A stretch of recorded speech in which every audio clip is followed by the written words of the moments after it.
ఆదికాండము 43వ అధ్యాయం.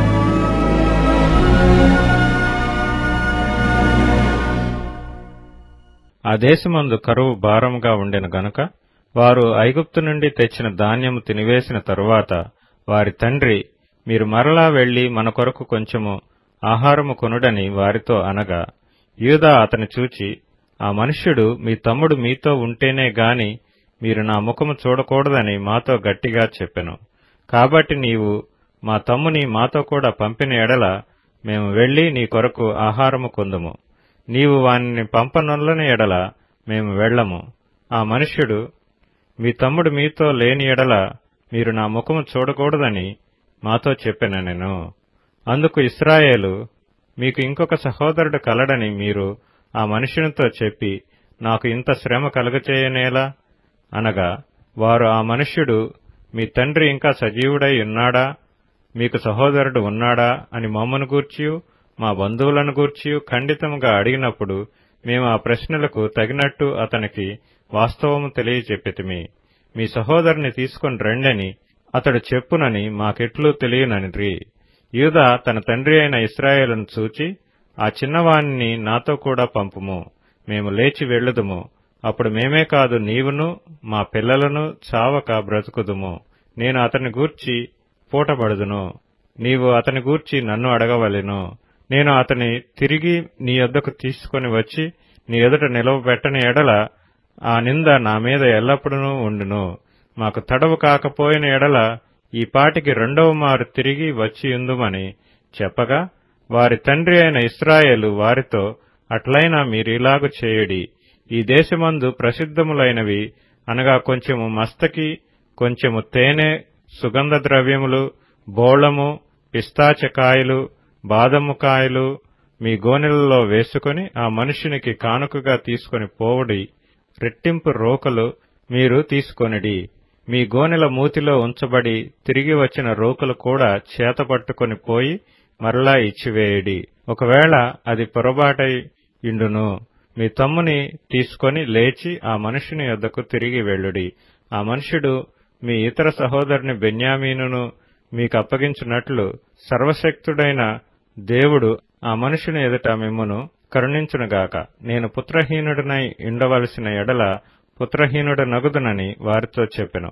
ఆ మనుష్యులు ఆ కానుకను తీసుకొని చేతులలో రెట్టింపు రోకలను తమ వెంట బెన్యామీనును తీసుకుని లేచి ఐగుప్తునకు వెళ్లి ఏసేపు ఎదుట నిలిచిరి.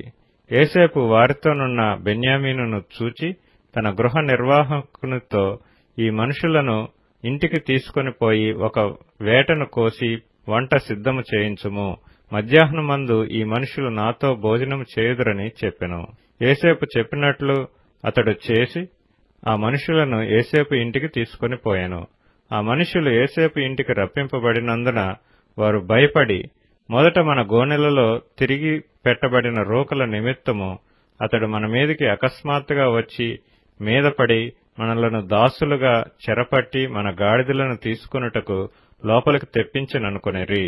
వారు ఏసేపు గృహ నిర్వాహకుని యొద్దకు వచ్చి ఇంటి ద్వారమున అతనితో మాట్లాడి, అయ్యా, ఒక మనవి. మొదట మేము ఆహారము కొనుటకే వచ్చితిమి.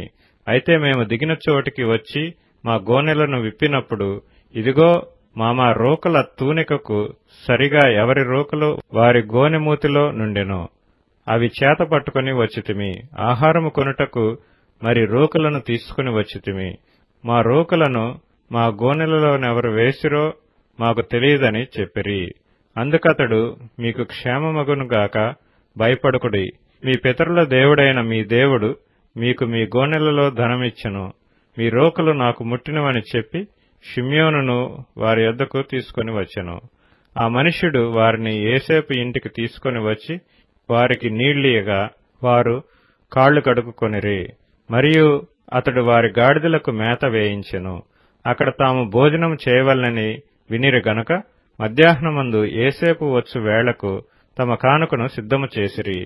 ఏసేపు ఇంటికి వచ్చినప్పుడు వారు తమ చేతులలోనున్న కానుకను ఇంటిలోనికి తెచ్చి అతనికిచ్చి అతనికి నేలను సాగిలపడిరి.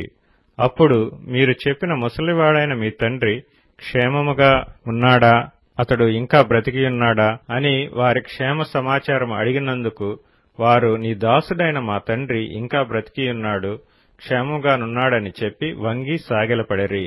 అప్పుడు అతడు కన్నులెత్తి తన తల్లి, కుమారుడును తన తమ్ముడైన బెన్యామీనును చూచి, మీరు నాతో చెప్పిన మీ తమ్ముడు ఇతడేనా అని అడిగి, నా కుమారుడా, దేవుడు నిన్ను కనికరించునుగాక అనెను. అప్పుడు తన తమ్ముని మీద యోసేపునకు ప్రేమ పొర్లుకొని వచ్చెను గనుక అతడు త్వరపడి ఏడ్చుటకు చోటు వెదకి లోపలి గదిలోనికి వెళ్లి అక్కడ ఏడ్చెను. అప్పుడు అతడు ముఖము కడుక్కొని వెలుపలికి వచ్చి తన్ను తాను అణచుకొని భోజనం వడ్డించుడని చెప్పెను. అతనికిని వారికిని అతనితో భోజనం చేయుచున్న ఐగుప్తీయులకును వేరువేరుగా వడ్డించిరి. ఐగుప్తీయులు హెబ్రీయులతో కలిసి భోజనం చేయరు, అది ఐగుప్తీయులకు హేయము. జ్యేష్ఠుడు మొదలుకొని కనిష్ఠుని వరకు వారు అతని ఎదుట తమ తమ ఈడు చొప్పున కూర్చుండిరి. గనుక ఆ మనుష్యులు ఒకని వైపు ఒకడు చూచి ఆశ్చర్యపడిరి. మరియు అతడు తన ఎదుట నుండి వారికి వంతులెత్తి పంపెను. బెన్యామీను వంతు వారందరి వంతు కంటే 5 అంతలు గొప్పది. వారు విందు ఆరగించి అతనితో కలిసి సంతుష్టిగా త్రాగిరి.